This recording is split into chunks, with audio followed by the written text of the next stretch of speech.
بسم اللہ الرحمن الرحیم۔ السلام علیکم ورحمۃ اللہ وبرکاتہ۔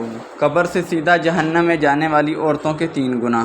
حضرت علقمہ رحمۃ اللہ علیہ فرماتے ہیں، اگر تم مجھ سے عورتوں کے اوصاف و خصائل کے بارے میں پوچھ لو اور سن لو کہ میں نہ صرف عورتوں کی بیماریوں کے بارے میں بصیرت رکھتا ہوں بلکہ ان کا علاج بھی جانتا ہوں۔ اگر آدمی کا سر سفید ہو جائے یا اس کا مال کم ہو جائے تو اس کے لیے ان کی محبت کا کوئی حصہ نہیں رہتا۔ وہ مال کی فراوانی چاہتی ہیں، چاہے کہیں سے بھی مل جائے، لیکن 5 انگلیاں برابر نہیں ہوتیں۔ بہت ساری خواتین سلیم الفطرت بھی ہوتی ہیں۔ اللہ سے ڈرنے والی ایسی خواتین شوہر سے حلال حکم کا ہی تقاضا کرتی ہیں، مگر 3 عادتیں عورت کو قبر سے سیدھا جہنم میں لے جائیں گی۔ یہ 3 بری عادتیں اللہ تعالیٰ کو انتہائی ناپسند ہیں۔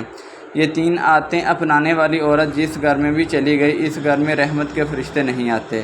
وہ گھر تباہ و برباد ہو جاتا ہے، اجڑ جاتا ہے۔ گھر میں رہنے والا ہر ایک انسان اپنے آپ مشکلات مصیبتوں کی دلدل میں پھنس جاتا ہے۔ ہر ایک عورت سے شادی کرنا، مگر 3 عادتیں اپنانے والی لڑکی سے شادی کبھی نہ کرنا، ورنہ تمہارا ہنستا بستا گھر اجڑ جائے گا۔ تمہارا جنت کا ٹکڑا اگر جہنم کے گڑھوں سے گڑھا بن جائے گا۔ آخر وہ 3 بدترین عادتیں کون سی ہیں؟ وہ 3 عظیم گناہ کون سے ہیں جن کے اپنانے سے عارضی قبر سے جہنم میں چلی جائیں گی؟ قیامت کے دن اسے بہت بڑی شرمندگی کا سامنا کرنا پڑے گا، اور یہ 3 گناہ اللہ تعالیٰ کو انتہائی ناپسند ہیں۔ محترم ناظرین، پہلا خطرناک گناہ جس کے سبب بعض عورتیں قبر سے سیدھی جہنم میں جائیں گی، وہ ہے عورت کا ناپاک رہنا۔ غسل فرض ہو جانے کے بعد بھی عورتیں کئی دن، 5 دن، 4 دن، 8 دن انہیں معلوم ہی نہیں ہوتا کہ ہمارے اوپر غسل فرض ہے، ہم نے تو غسل کیا ہی نہیں۔ ناظرین، ذرا سوچئے، جس گھر میں ناپاک عورت رہتی ہو وہاں رحمت کے فرشتے آتے ہوں گے، وہاں رزق میں برکت ہوتی ہوگی۔ ناپاک ہاتھوں سے وہ کھانا بنا کر جن بچوں کو کھلاتی ہوگی، کیا خیال ہے ان بچوں کی آنکھوں میں حیا ہوگی؟ ان بچوں کی آنکھوں میں غیرت ہوگی؟ ایک 25 سالہ لڑکی مدرسے کے کسی معلم کے پاس آئی، عالم دین کے پاس جا کر کہنے لگی، مولانا صاحب، میری ماں نے میری شادی فلاں جگہ کر دی ہے، فلاں تاریخ کو میری شادی ہے، میں آپ کے پاس آئی ہوں، غسل کا طریقہ بتا دیں، غسل کا اسلامی طریقہ بتا دیں، غسل کے فرض سمجھا دیں۔ مولانا صاحب نے پوچھا، آپ کی عمر کتنی ہے؟ اس نے کہا 25 سال۔ فرمایا 25 سال ہو گئے، آپ کو غسل کا طریقہ نہیں آتا؟ لڑکی نے کہا نہیں آتا۔ بزرگ کہنے لگے 15 سال سے آپ بالغ ہو گئی ہو، تو 15 سال سے 25 سال تک آپ نے کتنی تعلیم حاصل کی؟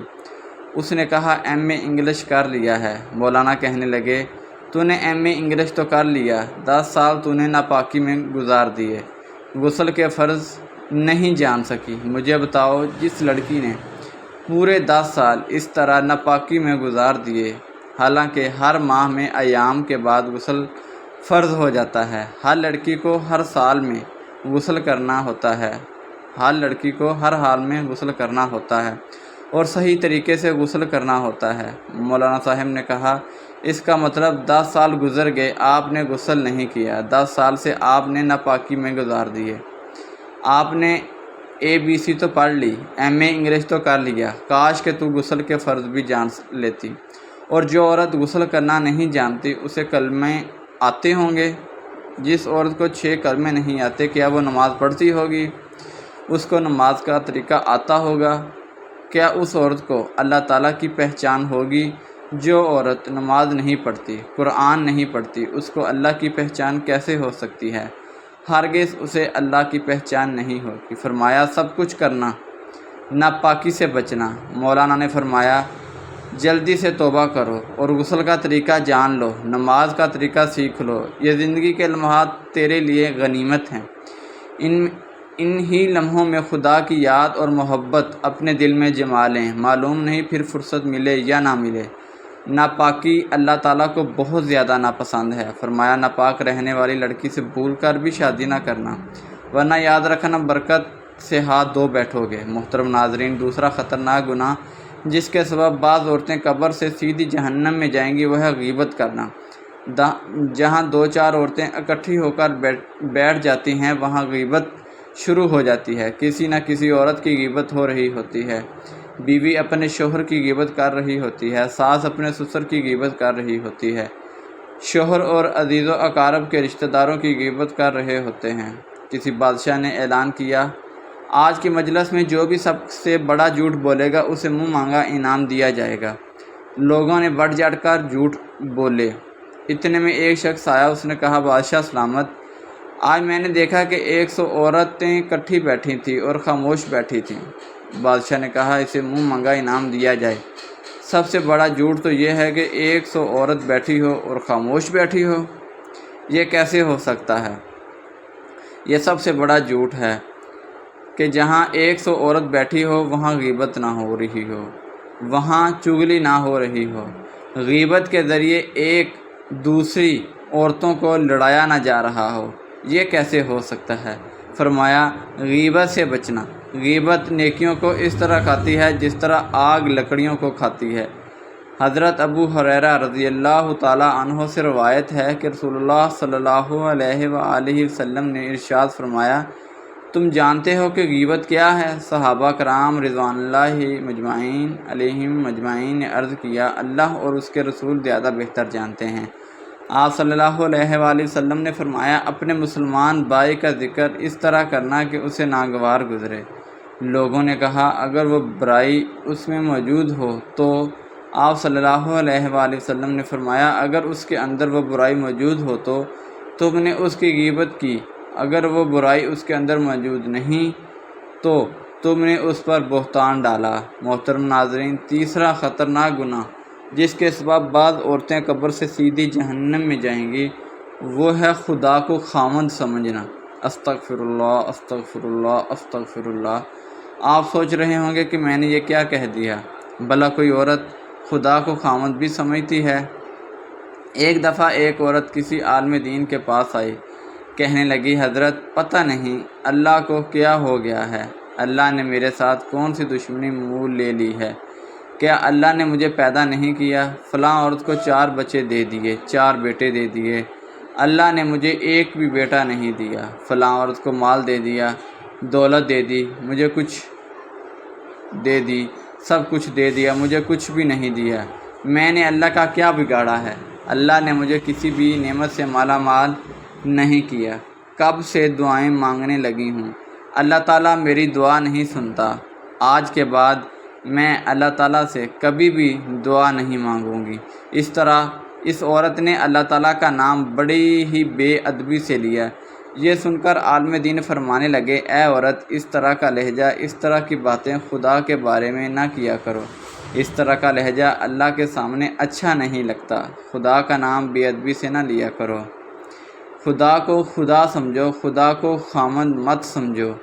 خدا کی ذات کے سامنے وہ لہجہ اختیار نہ کرو جو لہجہ اپنے شوہر کے سامنے اختیار کرتی ہو۔ تو نے مجھے جو کچھ چیزیں دی ہیں، تم نے مجھے وہ کچھ لے کر نہیں دیا۔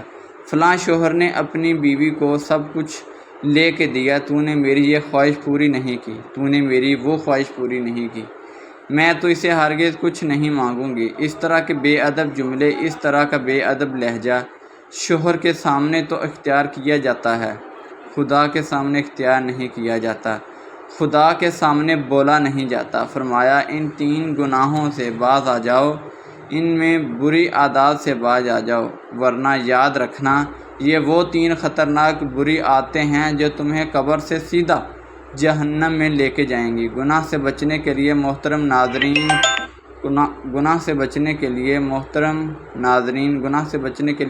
ناظرین مضبوط ہمت اور پختہ ارادہ چاہیے۔